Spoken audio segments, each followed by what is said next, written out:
Good morning, everybody. This is staff meeting for January 27th. We'll go ahead and Tanya, help us out here. Okay, morning, Chairman, Commissioners. We are back today to talk about the letter for the 3% cap. We discussed this, I think, at commission meeting, and we were going to come back today with some revisions to the letter. And so that has been passed out. I think Commissioner Howell just mentioned that he has another letter that has some revisions, so I think that is before you now. So I'm actually going to hand this over to Commissioner Howell. Okay. Thank you, Chairman. Just to clarify that last comment, I just added two notes to the chart on the backside for the commissioners. This really, and I can explain those notes, just very, very simple to help explain that back chart. Let's go through this from the beginning. And I don't know if we want to read this out loud, but commissioners haven't actually seen it. And let me just go ahead and just go through this. Senate Concurrent Resolution 1616 is intended to address rapid increases in property values by amending the Kansas Constitution to cap annual growth in taxable assessed value, generally at 3% per year. While Sedgwick County strongly supports meaningful property tax reform, SCR 1616 creates serious unintended consequences that undermine constitutional principles and shift tax burdens rather than providing broad relief.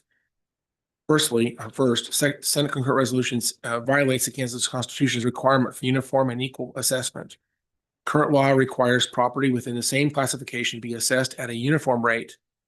And you should have probably added in here, let's say here, 11.5% for a fair market value for residential property. Under SCR 1616, properties with similar market values may be assessed at different effective rates based solely on whether their value increases exceed 3% in a given year. When assessment rates vary within the same class, the constitutional requirement for uniform and equal taxation is no longer met. The accompanying graphic illustrates how assessment rates diverge under the proposed cap. These are 4 examples. I wanted you to see that the value of the home does not drive this, but the fair market value increase does. So this is on an individual basis. Every property will have a different market value change based on what the appraiser does. But in my example here, I used $100,000 and a $400,000 home. I show you a 5% versus a 6% increase in fair market value. The effect of that is it goes from 11.28, which should be 11.5% assessment rate, but it drops down to 11.281 if the fair market value increases by 5%. And that ratio decreases even further to 11.175 if you see a 6% increase in the fair market value. Let's move on. Well, first of all, is there any questions on that so far? Does that make sense? I just wanted to ask something. Nicole, do we have some way of sharing this with the public so that they see the document? I don't have this digitally, or I'd be happy to show it. Commissioner, can you send that? Sure. You have it electronic? Yeah. I just no, just send the one I sent you. Okay, so I just want to make sure. Yes, we're happy to work on that. You can get up on the screen here. That'd be great to have that.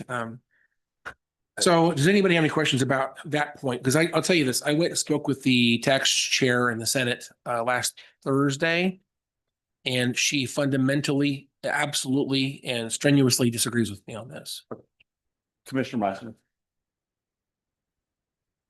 Thank you, Commissioner. You might want on your pink box, if that's fair market value, but I don't think it says it anywhere, does it?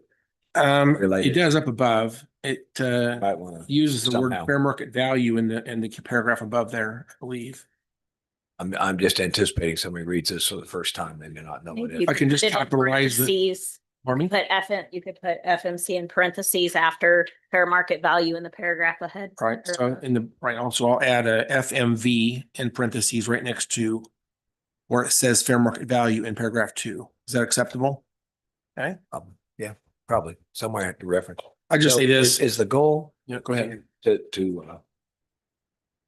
indicate the yellow boxes in this chart that says the assessment rate will be less than the 11.5 that's constitutionally required? Yes, that's the whole point of that second paragraph. Is that I kind of backwards math to get there. I think that's statement. But not just that it's below, but that it's not the same. That everybody is different in each of these scenarios. So it's not a uniform, nor is it the required rate. shows current law versus the proposed, what the assessment cap would do? And what my point, again, not to repeat myself, but the requirement under the law, and I did ask the chairperson of Senate Tax if they, again, I've seen the language of 1616. They don't intend it to mess with the language in the uniform and equal clause of the Constitution. But what I'm saying is those words have absolutely no meaning, even within a subclass of property. There's nothing is uniform and equal. That's kind of the problem. That's the whole point here. That entire paragraph is pointing out, and the graphic proves it. And I can show you the 161, almost 162,000 rows of data if you want to see it all, but it proves that every single residential property that touches that cap will have a different assessment rate. And the greater the fair market value increase is, the lower that assessment rate becomes. So I don't know how else to say it anymore. I'm speaking to people who are changing the law, for goodness sakes. I hope they understand taxes enough to understand that point. If they're going to vote on this, they should understand what that says. I don't know how to make it any simpler. I can't speak down to a first grader. These are people passing our laws. So I really don't know how to make this any more simple than that. Probably fair to say your example 1A and 2A is a 5% increase in your value. Here's my concern is, Chairman, Commissioner, I don't want to go to a third page. If I add anything in length, I need to subtract something else out of this document to keep it to 2 pages. So if you want to add something, then I also need to remove something. I'm just talking out loud. We've all seen our homes increase in value the last few years in the 5% range. And so you're saying a 5, and then you're comparing the next column with the 6% growth. That's probably Right. My point is, if they probably exceed the 3%, if they exceed 3%, here's what happens. okay. Well, all right. Well, that's probably okay. I think chart. You guys, Okay. Let's go on a little bit. It says, secondly, SCR 1616 does not reduce overall property taxes. It shifts them using actual residential appraisal data for nearly 162,000 Sedgwick County properties and applying revenue neutral rate. I wanted to show what this looks like just with RNR. So we're not increasing the tax levy in my example, which is not realistic because I think we would increase the tax levy, but just to make this point to satisfy people in the legislature that think RNR is what we should do. Applying a revenue neutral rate levy, the analysis shows that the cap redistributes tax burden from properties that appreciate more quickly to those who appreciate more slowly.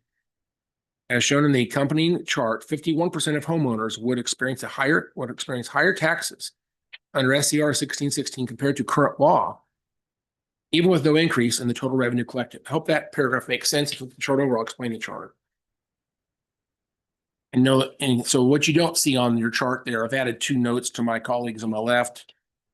Let me explain the upper left-hand quadrant. There's no one in that quadrant because what that means, look at the 2 scales. The bottom scale, the x-axis is your 3% capped values, the tax levies based on 3% capped assessment rates, and the y-axis on your left is the current law. So by definition, no one will be in the upper left-hand quadrant. What this proposed legislation is trying to do is get everybody in the upper right-hand quadrant. That's what they think is going to happen.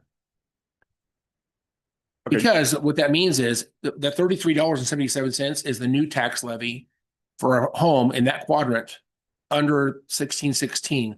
Their property tax increased $33.77. So it's still a tax increase. That's quite a bit smaller. That one dot, by the way, there's 162,000 dots on this page. Just to clarify, Commissioner, will you give us a definition of a winner and a definition of a loser on here? I'm doing that right Okay. now. So in the upper right-hand quadrant, they're going to pay $33.77 more in this is using 2024 data going to 2025 if this law was in place, using revenue neutral rate as my goal. So I'm not going to increase the tax levy is exactly where it was in 2024. It's the same number. Tax levies is still 100 for these 162,000 homes. The tax levy is exactly the same down to the penny. But the tax does shift between property owners. So what happens is this particular dot, that one dot, and all the dots in that quadrant have the same problem. That particular home has a $33.77 tax increase. under the current law, they would have had a $365.10 increase. So we've decreased their increase. So they decrease the increase. So it's a tax cut for that. It's still an increase in their taxes, but it's a cut in the increase. Now I'm talking like a politician when I say that. Do you understand what I'm saying? It's a cut in the increase. Okay? Excuse me for interrupting. They're gonna pay that upper right quadrant. They're gonna have a $33 increase with the current bill that's proposed versus a $365 increase under the current. If this law does not pass, that house is going to have a $365 tax increase to Sedgwick I'm County. not sure it's clear. Say that. Okay, so if you look at over in the upper left-hand quadrant, I put a little thing that says data point equals tax increase or decrease under the 3% cap, comma, tax increase or decrease under the current law. Now go back to that upper right-hand quadrant. They're both positive numbers. So they're both increases. What I'm comparing is the 3% cap versus current law. So the 3% cap, they would have a tax increase of $33 because it's a positive number. Under the current law, their tax increase would have been $365, which is again a positive number. So it's an increase. So the increase is a smaller number.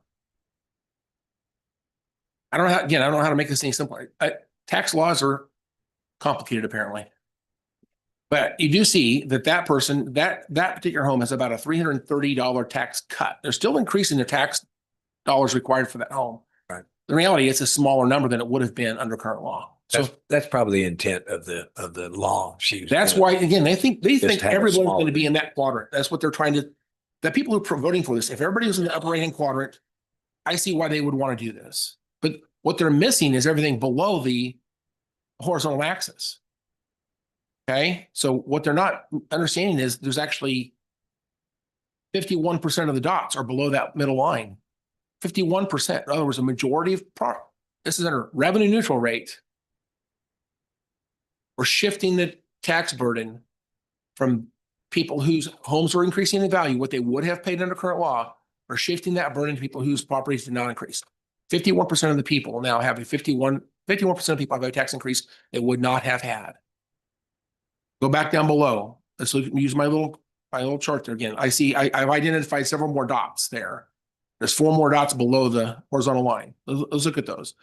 Look at the left-hand lower left-hand quadrant. There's 2 dots I've identified the data points. The left one, it says minus 204.63. They would have had a tax cut under the current law of $282.77. But that decreased down to $204.63. In other words, it's a decrease in their tax cut. Now, again, back to my politician language, a decrease in your tax cut is a tax increase. You're now a loser. That makes sense. The dot next to that is the same thing. They would have had a tax cut of $505. Now their tax cut's only $166. So it's a decrease in their tax cut. That's called a tax increase. Relevant to current law, they have a tax increase. I understand what you're saying, but I know that our legislators are sophisticated, but I think when you're having to explain this much verbally, I worry that having it in a paper form, you might lose your audience. So the chart does, again, I can show them a spreadsheet. They don't like that. I show them the chart. They don't like that. The paragraph below it does nail it together. I can go through the rest of these dots if you want me to. Let me just make a point over on the right-hand lower quadrant. They actually have a tax increase. They owe the county $81 more. They would have had a $508 tax cut, but now they have $81 more. Or the other one dot, they would have a $245 tax cut. Now they got a $70 tax bill. Okay, different versus last year. That's what the lower right-hand quadrant does. Let's go down below and let's explain the chart below here. Proposal places no limits on levy increases. If assessed values were rolled back to 2022 levels and the county increased its levy by, well, this is a whole nother paragraph. I probably shouldn't even say that now. Let's go back to the previous paragraph, I guess, to explain this. Previous paragraph on bottom page 1, once again. Using actual residential appraisal data for 162,000 properties, applying revenue neutral rate, the analysis shows that the cap redistributes the burden from properties that appreciate more quickly to those that appreciate more slowly. As shown in the accompanying chart, 51% of homeowners would experience higher taxes under SCR 1616 compared to current law. On the backside, the two loser quadrants and the one winner quadrant. I don't know how to make it any less. If I take the data away, they don't believe me. And I'm going to say this, the chair of tax does not believe me.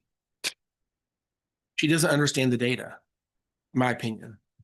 I just think this graphic, and I'm a pretty savvy with graphics. I think it will lose them.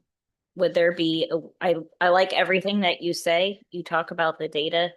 I wonder, and this is something that Tanya can smack me down if she wants to.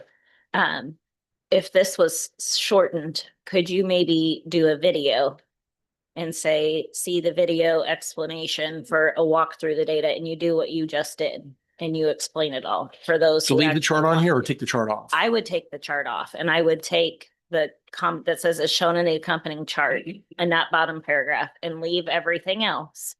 And then include a link right there to The a problem with video. this is, Let and I me show you the data and explain it. all due respect, no one believes me. The data is imperative.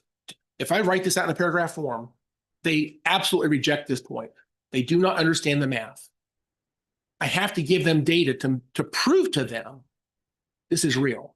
Would there be a way to take, I'm just trying to think of how to simplify it. Could you take an Excel table and show your 5 most egregious properties and what their taxes would actually look like, just to make it really, really simple and illustrate what that is? And then say, if you want more data, here's the link, just like you have had before, and have a tab with this in it and have a tab with the other data that you have. I'm just trying to think of how to make this as simple and quick to understand for legislators, because this is gaining traction as far as I understand, and we need to help them understand quickly why this Yeah. is such a bad idea. Suggestion, do some real life walkthrough situations. And just. Yeah, I don't know pick a how you put this few, into like, an elevator pick speech. what's up here, pick the same properties maybe from up here, but then show it.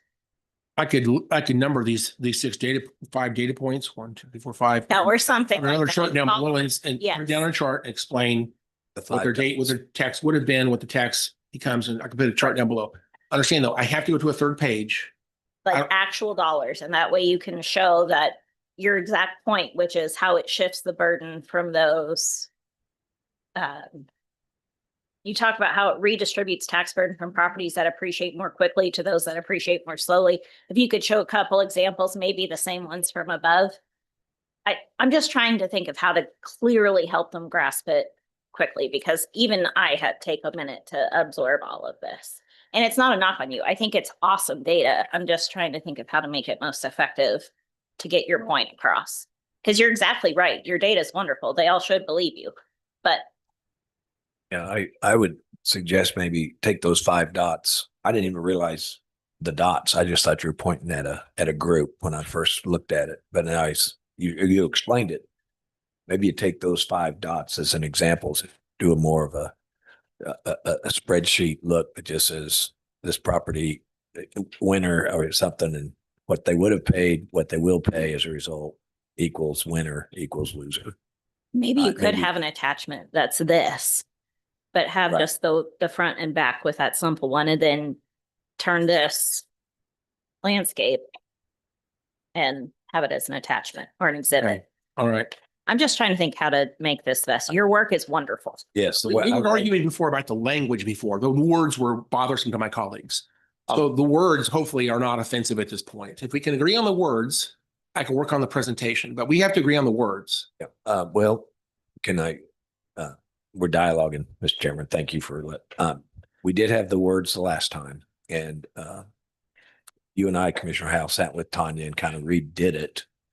And then she sent a revised version of that with a few corrections. Do you want to, would it be okay to share that as well with the 3 commissioners that didn't see what our revisions were? Because when I read this morning, when you gave it to me, I thought, okay, well, it's a little bit similar, but it's quite a bit different than what. It's the What we same looked at, document, but I had to remove so much data to get it to Yeah, fit 2 I get sheets. it. That's I the get it. problem. I get it. Commissioner, can I suggest one thing too? Okay. Also is, I know you're focused on this, the data too. Remember, we had that case study that we were going to send as an attachment. One thing you might consider to, to Commissioner Howell's point is, if we put the data on each attachment, if they want to further see the data, then you have that attachment. So to go back to your point, Commissioner Meitzner, you could have the letter and then also have that attachment if they want to further see that data. I don't know if that. Yeah, or we conclude, or maybe combine, maybe include what we've been talking about, the four data or the 5 data examples, put that in the middle of it somewhere. Just depending on, so Nicole has I, that. Commissioner Wise and I was discussing here. Nicole, is there, and Tanya, is there any way comms could help us out with some of this so the commissioner is not trying to do everything himself, that try to make it more of a presentation, maybe a little bit easier for our legislators to understand? Yes, I was just checking with the team about availability and what we could do. If you would be so kind to remind me, when are you wanting to submit this or turn this? Are you thinking tomorrow, Thursday? We are handing this out tomorrow to everybody, and they're gonna, again, this, just be clear, this bill passed out of committee it's unclear if it was last Thursday, I think is what, but it Right. was, all of the date on that line is incorrect, apparently. Okay. I went and watched the video. It's passed out, and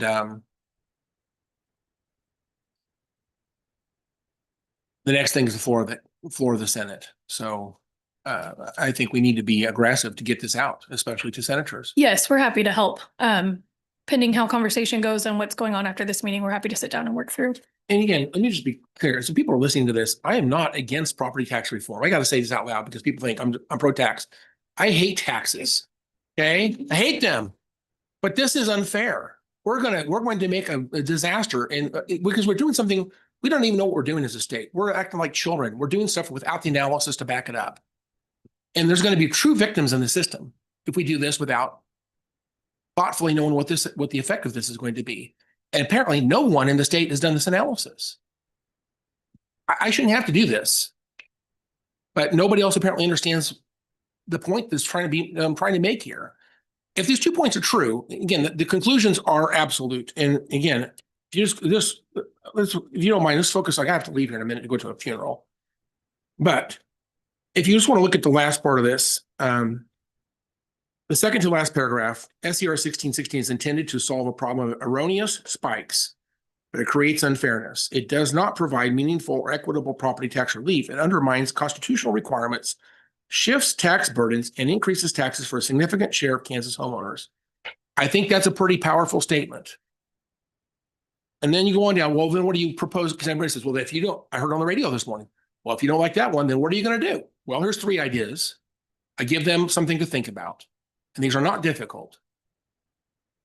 Last paragraph outlines Kansas is demanding real property tax reform, and Sedgwick County shares that goal. More effective and equitable solutions exist, including a taxpayer advocate. By the way, they think this already exists. I don't know what they're talking about. I brought this up with the chair lady, and she says they already have a taxpayer's advocate. I have no idea what she's talking about. Creating a hearing officer panel with authority to correct erroneous appraisals and implementing automatic reviews of statistical outliers. These approaches address taxpayer concerns directly without violating constitutional principles. I hope that, so again, it gives them a high note, says, oh, there's an idea. Unfortunately, they're so late in the session already. I don't know how they change horses at this point. They should have started with something better. So Commissioner, I do want to ask you from your legislative experience, are we better off focusing on the House and how they're going to handle this versus trying to, it sounds like the Senate's. I think if got the this. senators understand this, it may be a bold move for them.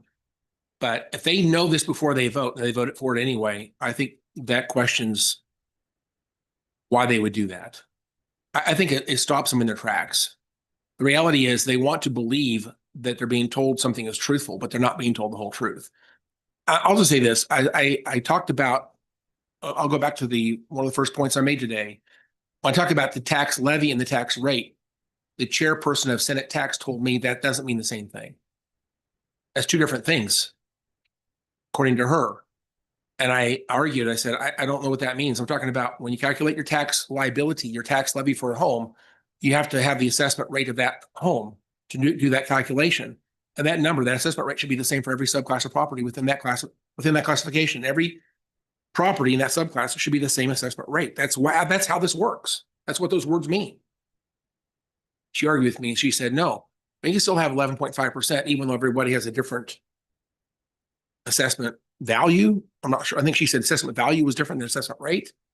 I don't know what she's talking about.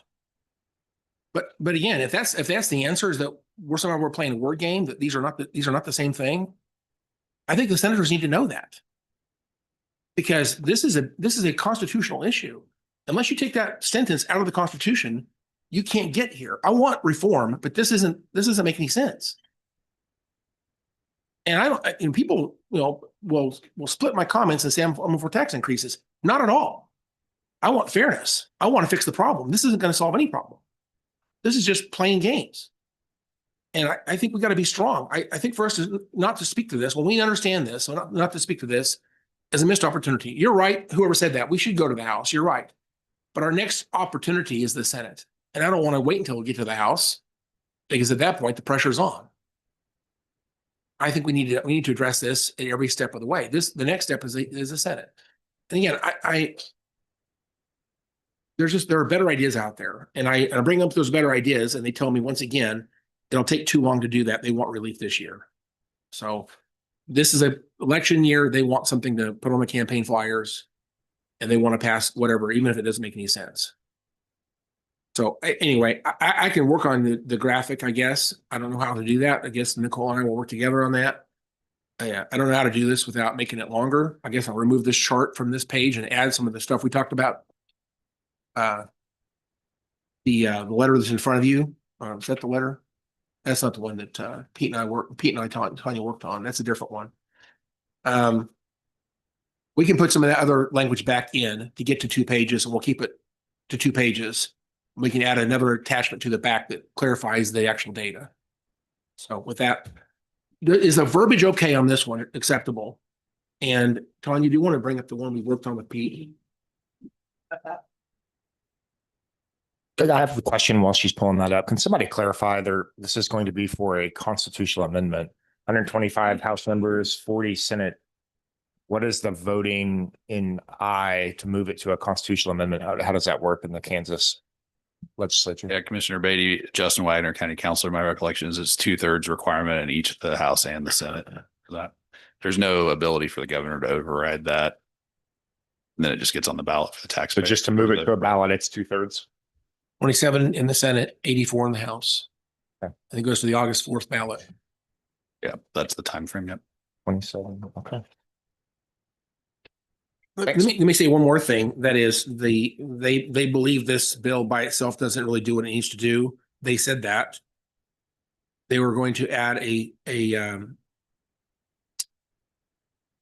levy cap is coming this year. The House is working on a levy, basically another tax lid, that taxpayer bill of rights, you want to call it that, but a tax lid of some sort with levy that restricts the dollars within a municipal budget that you can't increase over a certain whatever rate without a public vote of the people.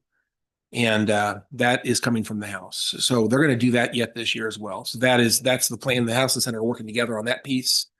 And I've been told the House supports 1616 right now, because the levy cap is going to be proposed by the House, and the deal they're making is if you'll support mine, I'll support yours type of deal. So they're both probably going to pass out. So both? So a valuation cap and a property tax lid? Yes, both. Seems to be a little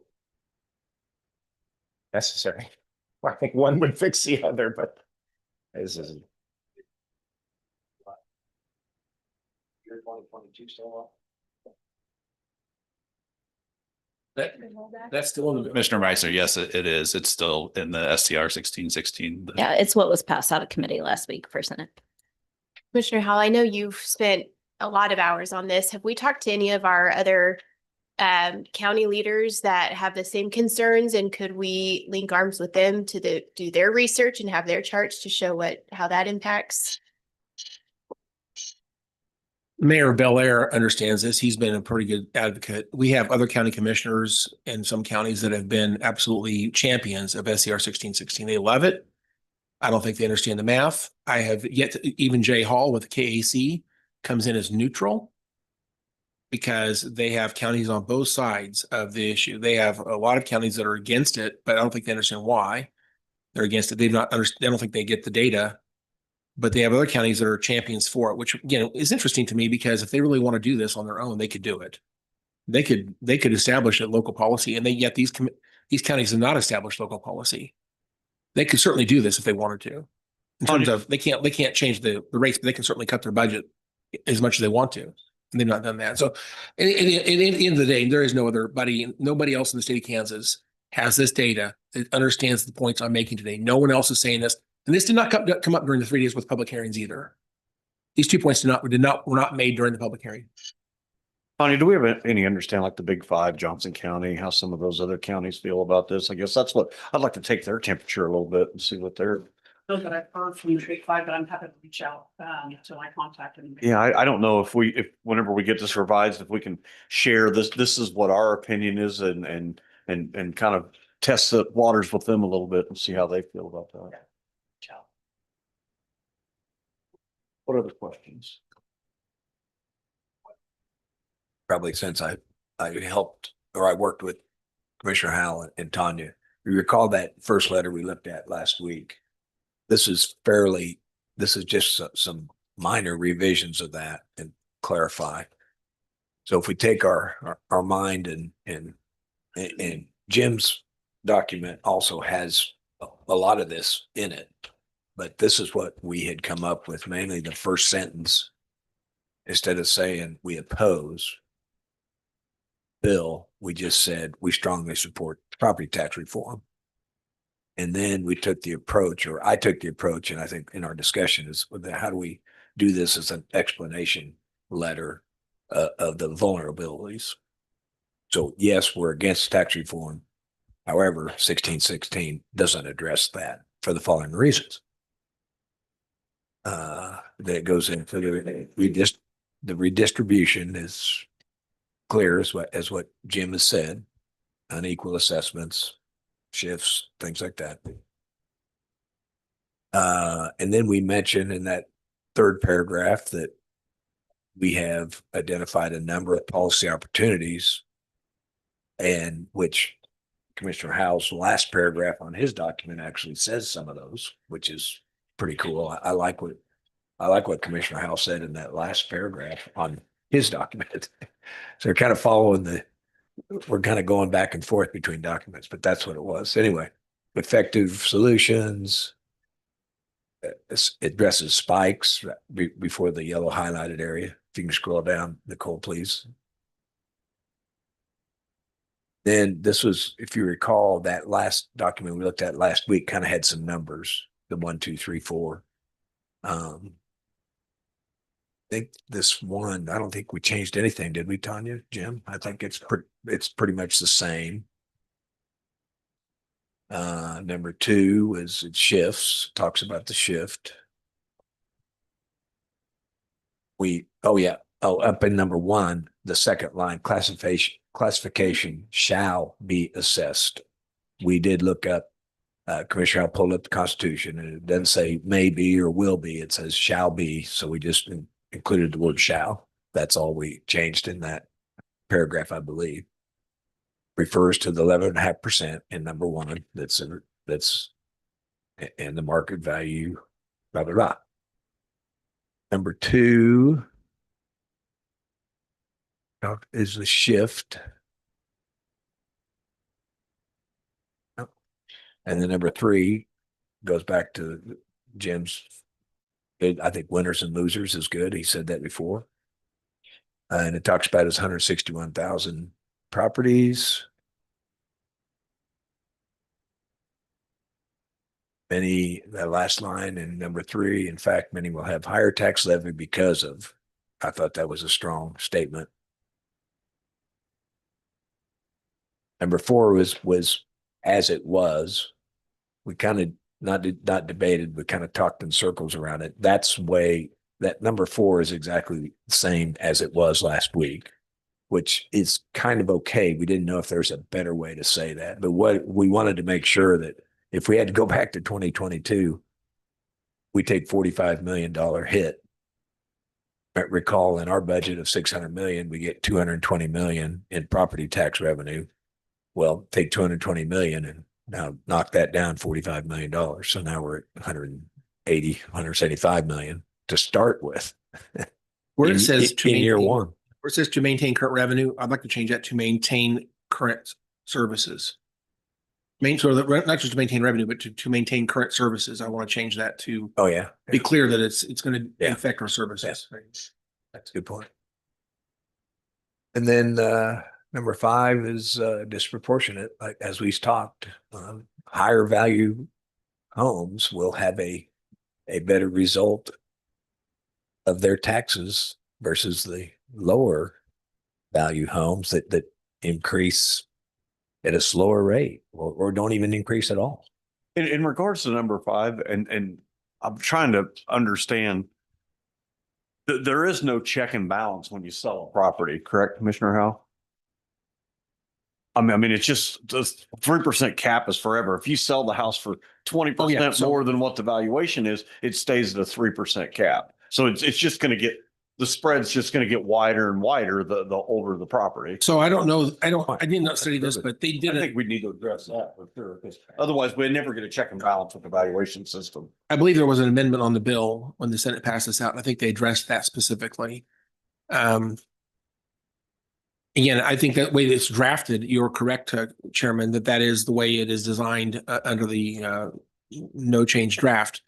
But that is a concern of a lot of people about how it never resets. So the problem is you have competing interests. The realtors would like to see it not decimate the real estate market. So having this reset actually is important to keep the real estate flowing. Otherwise, as you said this morning on the radio, people will hold onto their older homes forever and nothing will ever sell. And nobody wants to build a new home because it's going to be a higher tax rate. So it destroys that. So again, under the current proposed law, as it was drafted initially, this is a problem. And I think the realtors would want to see that change. And so there was an amendment on the bill. Oh, okay. I just want to make sure that, because to me, that's one of the most very important parts of this bill is you've got to have some way to level it out.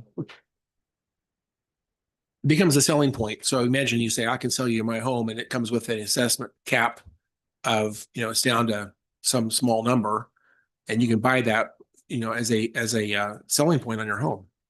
In fact, the fact that it's appreciated in value, and the assessment rates have been capped, reduces the tax levy. That becomes a selling point. Yeah. I mean, you figure if the average home appreciation is 5%, well, over 20 years, we've got it capped at 3.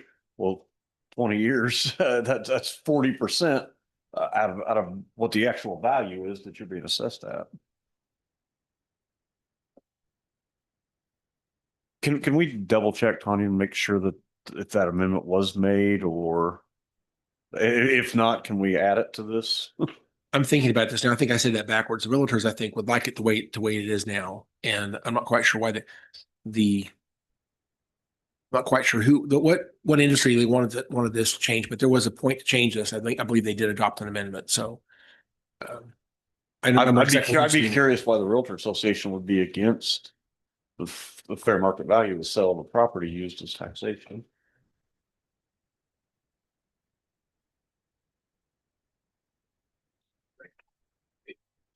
Is addressed, right? That sense, yeah. Then it goes in. Provides.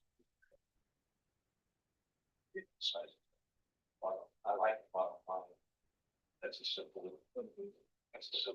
straightforward. Going forward, it is almost place that was simple, but change like splurginess. Getting back that. Anyway, and then perspective. So I get it also that it's 5,000 support per year. Commission is looking at that chart, the data. The approach is data information, data education, so to speak. Or this is more verbal, if maybe you don't serve the five dots. Spreadsheet, the one right up those.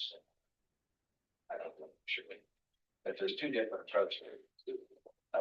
reading trials, I do know data that this one is something different. Education. So that's, I think it's good. We have this conversation about building budgets.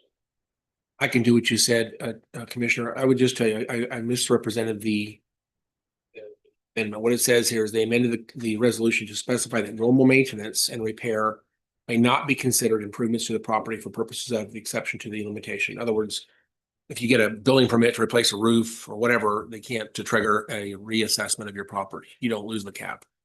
That's what it did. So I was wrong about my explanation earlier. I want to make sure that we get that language added then, because I'd be curious. A lot of other states you hear about their caps. I'd be curious if any other states that would allow a cap forever that wouldn't adjust with the sale of the property.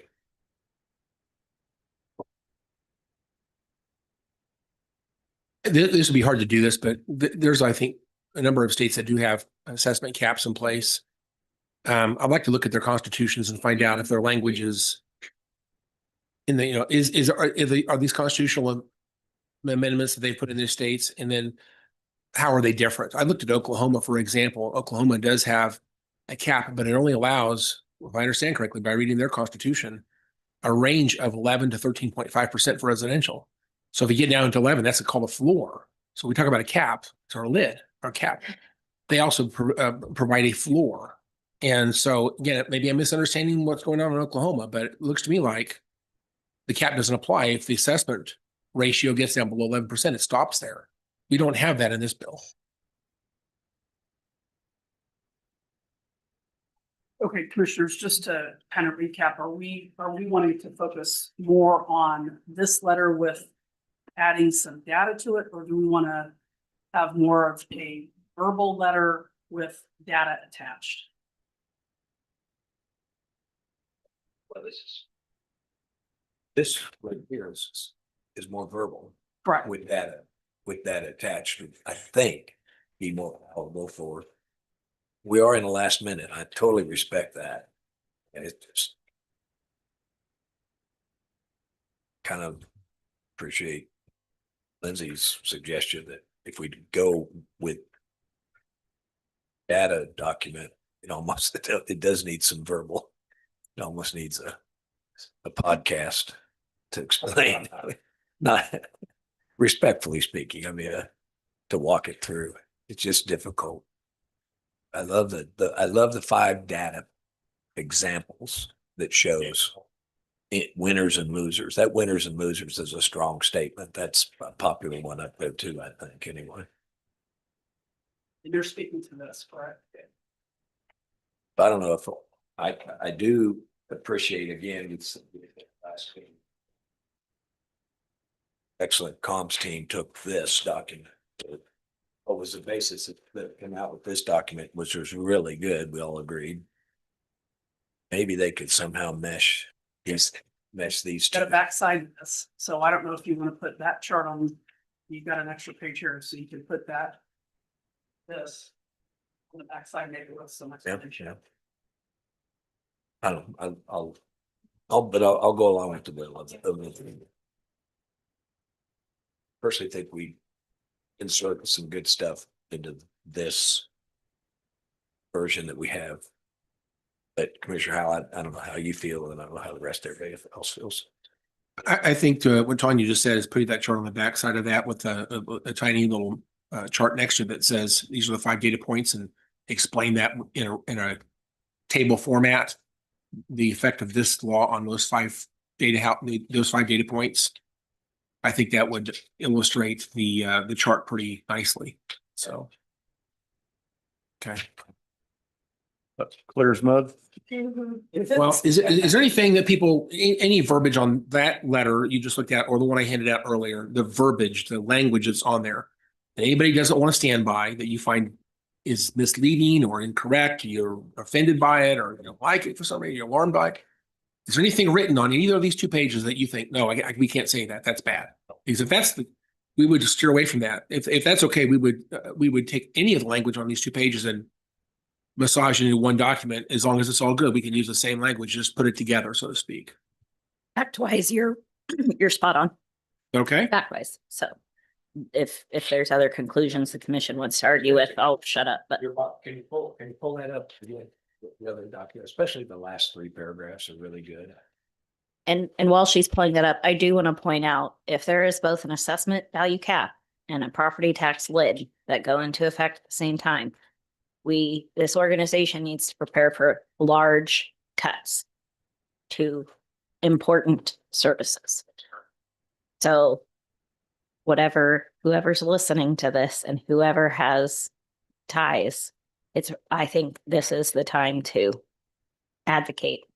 Sedgwick County, and we'll go through this at the retreat, but that's not till mid-February, February 13th. But you guys have been exceptional stewards of property tax dollars and have kept growth in your budget really, really low and growth in your FTEs really, really low. And this is an example of punishing everybody for some people's bad behaviors. And this organization will be, and our citizens will be impacted. So I so appreciate all the extra work you've done, Commissioner, to make this point, because this is terrible for us. I could just add this. It would be substantial and devastating cuts to public safety at a time when this community does not need public safety cuts. You have to find a way to scale public safety infrastructure, public safety services and resources. This would require, it would mandate that we cut and cut public safety. We're not talking about amenities. We're not talking about cultural and art. We're not talking about recreational things. We're talking about public safety, the things that we do to protect this community. We're talking about how do we scale this responsibly. This would decimate significant things we do in public safety in this community. So the public needs to be keenly aware. Our colleagues and our peers that represent the people in this community also need to be keenly aware. These are devastating. That those two combined, devastating for this community. Decimate is not a bad word at all. I think it'd be very difficult to do this, but I would imagine a list of what would have to be cut in Sedgwick County to absorb that 2022 reset. That alone, because it's still in the bill. That alone, that $45 million hit to our budget needs to be understand. I heard them on the radio this morning or last night or Sunday night. Back a days here. The speaker mentioned, we want to be able to rein in local governments out of control spending. That's their goal. Again, if we're not out of control, then this is pretty difficult to absorb that same type of correction when you're not the problem. It's a broad brush, and I don't think Sedgwick County has this problem, but if we wanted to come up with what would $45 million cut look like, that might be a good one pager to say, we're anticipating a $45 million cut potentially if you pass this bill. And what we would have to do, we'd have to lay off literally half of our sheriff's officers and half of our 911. And, we would not, the election officers would lose half the people on it goes. I don't know if we could say half. Let me put Pick a number. together some science for you on that. Yeah, I'm just picking a number just to make my point here today, but Yeah. it's a big number, whatever it It is. is. When you consider our median salary is around 55,000. Yeah. And then benefits are about 30% on top of that. And you start looking at $45 million, and more than half of our cost is people to operate, sir, because we're a service-driven organization that has real impact, and then that has real impact to your economy. The ripple effects are massive. And then you consider that for the city of Wichita and the city of Bel Air, the 20 cities here, school districts with they are solely able to fund themselves through property taxes. You start thinking about impacts on those too. It is pretty dang scary. Remind me again, what percentage of our budget's public safety? Ask another question and I'll look it up real quick. It's changed so much over the years. It's hard for me to keep. I just know from apologize. city council, but so it's like Oh, at least a third. 50% of our budget. Now that Comcare Reflected has. over here. Keep talking. What are the questions? So we're canceling the retreat in February. No, we're not. I'm gonna call the sheriff. I Well, would he still say- has staff to bring you to the building. I would say that analysis, if we were to do that analysis, my intent would not to be cut any salaries, but to, again, the only way you can do this is cut services. And probably, I hate to say this, but you have to do a down select on how many staff we have providing services as well. I mean, the services are going to go down significantly. But I don't think there's any way to solve this by cutting salaries. I don't think there's no way to get there that way. And you can't expect someone in the sheriff's office, for example, to take a 30% cut in pay. That's not reasonable. So, you know, however this is absorbed, it's not a rate increase. It's a rate decrease. It is a FTE and so what services are provided by the county. That's the direct impact that this will have. If you look at just our property taxes, and I'm talking about county property tax, not fire. Fire obviously is its own thing and it would have its own significant ramifications. But in the general fund, public safety for this current year has a budget of 168 million out of a total budget of 341 million. So Over half. right at half. And in the fire district on top of that. And then the fire district on top of that. And EMS is. In the general fund. So that's part of that public safety. So yes, EMS, corrections, regional forensic science, The majority of our funding is all. sheriff, district court, all of those things. The actual infrastructure for public safety in this community, I would argue, lives within the county's general fund.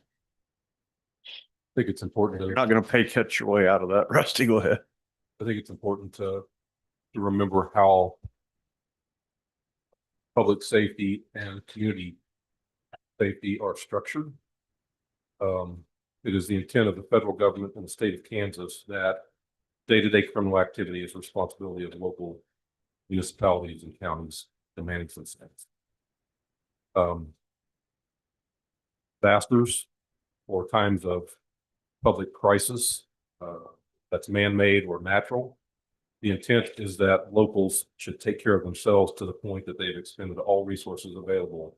And then they can ask the state for assistance. And the state could ask the feds for assistance, understanding that at the federal level, FEMA has been decimated. The ability to count on the federal government to provide any real support in a local crisis has been diminished. At the state level, the capacity is very limited, and in a county this size, their ability to come here and take on the responsibilities that we take on a day-to-day basis is extremely limited and would not be greatly helpful. Therefore, decimating our tax base and putting us in a position where we have to reduce public safety, public works, and human service resources in this community leave us with no support from anybody. The federal government will not come in and support us. The state of Kansas will not come in and support us. And they will be looking to us to find solutions without revenue to provide those personnel and those resources to get that. So I think that they're very short-sighted. Fighting confirmation bias. There's an intent to do something, even if it's the wrong thing, rather than do nothing. I hope that we can turn the ship a little bit, but if not, it could be a situation where Sedgwick County and its municipalities become less safe because of bad decisions at levels above. Are we having any discussions with the city of Wichita? Because they're gonna feel this, and their public safety dollars are gonna feel this just as well. I know that, you know, we have a joint legislative agenda and they're going up with us or they'll be up there tomorrow at the reception. And I just don't know if we have an opportunity to maybe give them a heads up or talk to them, kind of let them understand the lens that we're utilizing to understand this data and the ramifications. Yeah.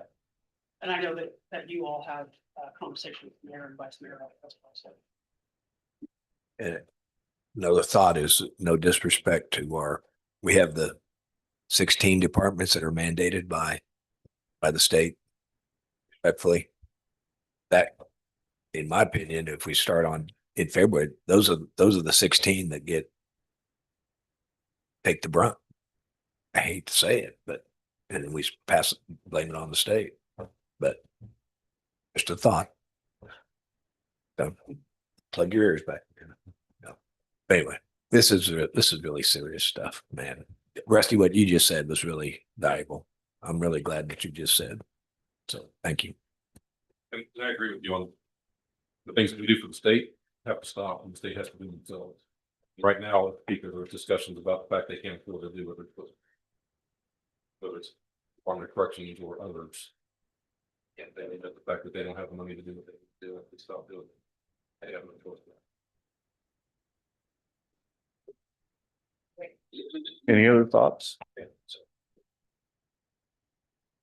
Okay, so I'm hearing kind of a combination. We'll put that together and put the data on the back of it. Yeah, I would. From my perspective, since I've been involved over in both documents, I like Jim's language. I would agree if we take that as the main document. Just to make sure we're not missing anything.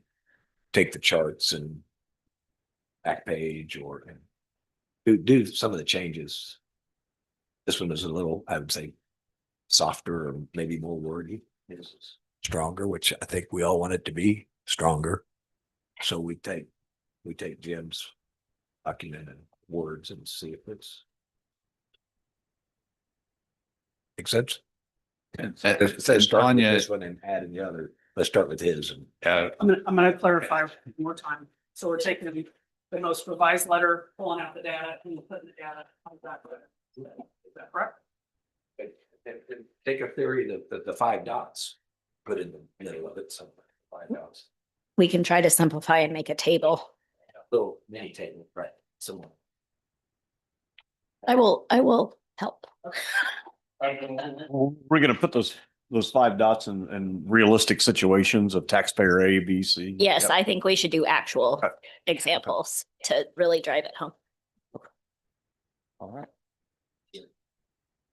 We have anything else? Tony? Would you mind, I don't know if we're in a hurry, but I feel like I've got some legislative updates that I just want to run by you, because there is a lot happening and I don't have commission meeting tomorrow to give you an update. So one thing I just wanted to update you on is we have a treasurer's bill that is being introduced today. What's on our legislative platform. So it's the personalized plates that will get staggered. So when it starts with the origination and then staggered every 5 years, that's on the bill. And then it also is the treasurer's tag fees. That's also on the bill. So Jessica is introducing that today. We also received our facilities bill that was to increase our bid requirements to $100,000. We received the bill. I don't know when that's going to get. We've reviewed that and that looks good. Okay, so I would report out on a couple of bills that we're keeping our eye on. And this, I'm telling you, I'm getting reports from KCCA, KAC, REAP, and from, of course, Watkins Public Strategies. So it's amazing. I find something in all of these pieces. So Senate Bill 319, this is a property tax rebate, properties that sell at less than 97% of the appraised value. So we are keeping an eye on that. And typically we have a call with Jason and Jessica on Mondays. We didn't have that yesterday. We have that today. So we're going to think about this. Okay. Yeah. Where does that put the liability back on if it doesn't fall within that 97%? We would rebate to the owner on that. Okay. property tax. Okay. It'll be the appraiser and the treasurers that are the most impacted in terms of departments. It won't be handled at a state level. It'll be pushed down to us to handle. Okay. And if the property sells for more than its appraised value, do the property owner, does this work both ways or just one way? This one. Okay. Oh, okay. If you don't mind, Justin, we've had some conversation about this. Can you kind of explain to I guess we'd be holding the bill for all the other taxing entities. Is that correct? Or how would that work? Chairman Justin Widener, County Councilor. I haven't had a chance to review this in depth, but I believe that, and I'm trying to see if this is specified to only counties. If you give me a chance, I'll review it and maybe comment later. Go on. We've had some discussions on this. I'm trying to understand what it does to the county. Senate Bill 351, this is, again, I'm just making you aware, this is, this is a bill that requires correctional facilities and jails to allow inmates and prisoners to make telephone calls at a cost. So we're keeping an eye on that bill. Senate Bill 3. Can I comment on that one? Yeah. There's been some other sheriffs. I need to talk to Jeff Easter, but there's no requirement in the state that I know of that they have to make phone calls. So they could, if the county by county, a sheriff if he can't have a revenue source or whatever he gets from that, then he could just say, oh, there's no communications and not worry about it. I think that the sheriff has talked about that in the past and has indicated that that's a quick way to get your inmates worked up, Oh, totally. which then Yeah. creates some Yeah. safety issues for our officers. So Take away cable TV too. That'll get them upset. So anyway, yeah, no, that's a, I don't think that is going to go anywhere, but it might. Again, just flagging for your awareness and we're keeping an eye on that. What's that number again? Senate Bill 351. Senate Bill 365, this is providing for election of county appraisers and discontinuing the authority to form appraisal districts with district appraisers. What I found of note is it states that the problem with the bill, it doesn't require an elected appraiser to actually have any training on appraising property. So just wanted to flag that one for you.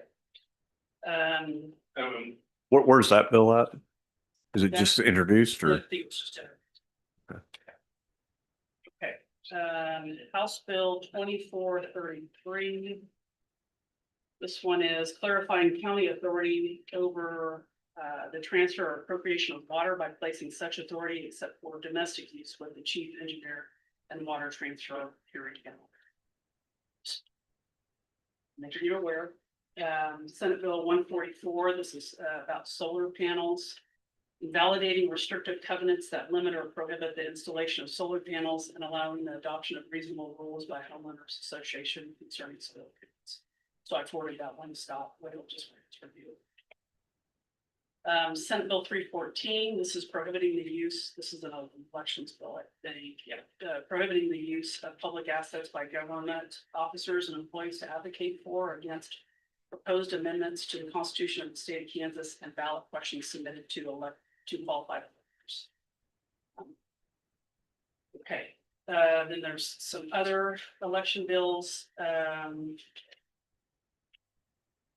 House Bill 2503 proposes an end to mail ballot elections. House Bill 2525 prohibits the use of remote ballot boxes. So I want to make that a word for you. And then just want to make you aware on property tax exemptions. A new audit came out that says property tax exemptions may be costing Kansas and its counties billions of dollars. The legislative post audit finds state and county governments may have missed out on an estimated 1 billion plus in tax revenue in 2024 due to real property tax exemptions. So that came out in a lot of newsletters. House Bill 2406. This is property tax exemption on commercial and industrial machinery and equipment. I think Commissioner Meinzer, you had heard about this. It's the tax exemption. This carried over from last year. This is a bill that was introduced last year. Yeah. And Lindsay, you can help me on the numbers, but so in 2006 is when the state just got rid of all property tax on anything purchasing after 2006. And that had an impact on county government all across the state. And ours was immediate. How many million hit about? well, at the beginning, it was more than 5 million per year. Now it would be. I'm not. My mic's not on. I'm sorry. So back at the beginning, it was more than $5 million per year estimated tax impact. If they were to further exempt all of that today, based on what is still on the rolls, I guess we're looking at probably a $4.5 million property tax impact just from taking that off the rolls. So I was on the KAC call. Were you on that, Commissioner? Call? And one of the, I don't know who it was, it said, we've done some analysis on all the counties and it would have minimal to no impact on most all the counties except Sedgwick County due to the incredible amount of equipment and machinery in the aviation industry that's dated before 2006. So we would be the only. And the fire district would feel a real impact as well, because they do provide service to those. Oh yeah, the fire district for sure. areas. So So it's concerning from both. And there is no depreciation And knows that like, cause you know, the machinery is gonna be 20 years old, obviously. If it come out. Well, and we can 2006. see that on the value. The value has decreased significantly. Just, I think, yes, because of the depreciation, most likely, although I think it works differently on the tax side. It must go on for longer than 20 years, I Yes. guess. So maybe it's like a fair market value on, I think so, but we're down. I mean, it's really not a lot of, it's personal property, so it's not real estate. So there's not a ton of that still sitting on the rolls, but it's significant enough to generate half a mill's worth of property tax each year. And so that's just something that, yes, it probably doesn't impact a lot of, I mean, maybe I guess the food manufacturing places all have newer equipment than 2006, but yes, it would hurt us. So to the tune of 3 or 4 million Mhm. a year, which is a half a mil. Half a mil. And you guys, just a reminder, you cut 1.2 mils out of your budget last year. So again, penalizing the good guys. Thank you. I just have one more bill that just came to us last night from Jason, House Bill 2456, and I think Commissioner Hellman, you talked about this last week. But this authorizes cities and counties to levy a 0% sales and use tax on sale of food and food ingredients, and this has a hearing tomorrow. Just making you all aware of this, and we'll have a call with Watkins Public Strategies. So that's all I have. Chairman, can I make a quick comment on SB 319? And again, this is admittedly looking through it pretty quickly. I think there could be areas in which that bill could run afoul of the Kansas Constitution. Not a definitive statement at this point, but it may lead to some uneven taxation that would not be uniform and equal. I think that's at least a possibility. Again, we could look into that further if any commissioners would like us to do so. yeah, I think that'd be a good idea, maybe. Represent our concerns and let them know that we think there might be some constitutionality issues there. What other questions? Funny. Tanya, anything else? All right, everybody. Looking forward to our meeting in Topeka tomorrow. Thank you, guys.